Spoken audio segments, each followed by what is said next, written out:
Hello everybody, my name is Geraldine McElvaney and I work in an FE college within City of Dublin Education and Training Board. This presentation will look at how I have used H5P hotspots to enhance peer learning. So first I would like to give you an overview of what will be covered in this presentation. We will look at H5P in general and identify some of the ways it can be used before focusing on the H5P image hotspot. I will then bring you through how I use the image hotspot as part of an assignment, but with a focus on peer learning, where the students themselves created the content behind their hotspot and presented their research to the class. Finally, I will identify some of the challenges and some of the benefits, as I see them anyway, for using this tool in the classroom. So H5P Interactive Content, what is it? It's not necessarily a Moodle plugin, but we use it as a Moodle plugin, and it provides a range of activities, including, for example, an interactive video where you can take a YouTube clip or any video and add in questions at various points. It has word searches, drag and drop exercises, fill in the blanks exercises, which are really good for ESOL and literacy students. You can build quizzes and create timelines. And finally, the one that I'm focusing on today is image hotspots. So again, what is a H5P image hotspot? The H5P image hotspot makes it possible to create an image with interactive hotspots. And these interactive hotspots reveal additional information in the form of text, images, and videos when they're clicked on. You can also add in links to external sources within those as well. The H5P image hotspot can be created by the teacher as a learning resource, or with the example I'm showing you today, can be created by the learners not only as a learning resource, but also as part of assessment and also for peer learning. So why do I think H5P hotspots are good for peer learning? The idea is that the learners themselves build a resource through research of a particular topic. They decide on what's relevant for their section, for their hotspot in my case. It allows them the use of multimedia, so text, image, and audiovisual. And the main key part, I suppose, is that the hotspot, the image hotspot, is visible to all the learners on the Moodle page. It also, in my case, gives them an opportunity to present their research to the group. So I am using it also as a presentation tool.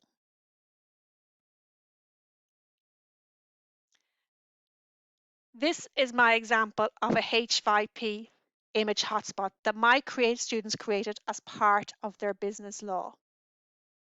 The first thing you need to do is actually give your students permission to edit an activity on Moodle. So you'd have to speak maybe to your Moodle administrator if you're not sure how to do that. But it is here under the local assigned roles under your settings, and it just gives them permission to this one activity within Moodle. For me, the first thing I asked the students to do was select what protected ground they were going to look at and find an image that related to that, as you can see here. This one is in relation to age discrimination, this one obviously gender discrimination. Once they had done that, I took those images and combined them so that we would be all working off the same main image. The idea being that the learners could see the 9 grounds and reinforcing the learning of the 9 grounds initially.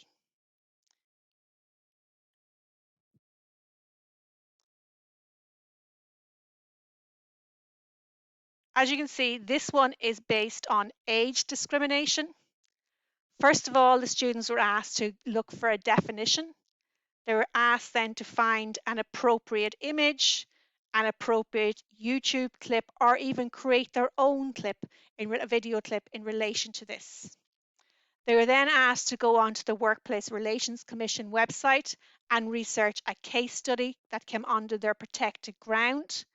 They were asked to summarise the case and give their opinion on the ruling. Once they had done this, they were then asked to present their research to the class. This meant that not only were they doing their own research, but they were given the opportunity to actually show off that research to everybody else in the class, and the other learners in the class could ask questions and learn from their peers' work. There was some competition involved, and that's basically worked well because that meant that they actually were trying to do better and making sure that they actually had done what they were asked to do. They presented it very well, and according to them, they enjoyed the experience, which for me is one of the most important things. So they built a resource that they could refer back to for themselves. They did the research that they would then be able to apply to the case studies we were working on within our assignment. And that was the advantage of using the H5P hotspot and the advantage of the peer learning that went on by having this visual resource available on their Moodle page.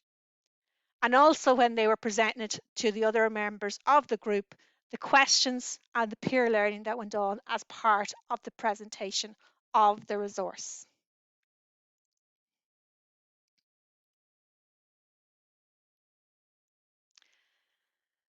So there was some challenges in relation to actually creating this H5P image hotspot. Some learners struggled with it, and that was down to their technical skills. So to combat this, I provided not only an opportunity within the class to do it once, but also an instructional video for the learners that they could refer back to at any point.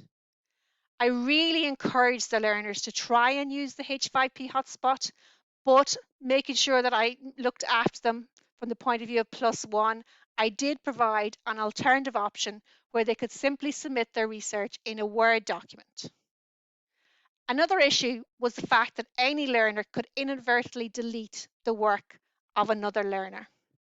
I could have given them individual images to work from, but the purpose was that they would view each other's work and learn from each other. So to try and combat this, I asked the learners to firstly keep a copy of their own research and then let me know when they had amended their hotspot so I could back it up on Moodle. Fun, interactive, and different. These are some of the responses I got from the learner when I asked them how they felt about creating the hotspot. It involved research, presenting their research, which I then assessed as part of an assignment. In general, the use of H5P hotspots covers all three UDL principles as it provides multiple means of engagement, representation, and multiple means of expression.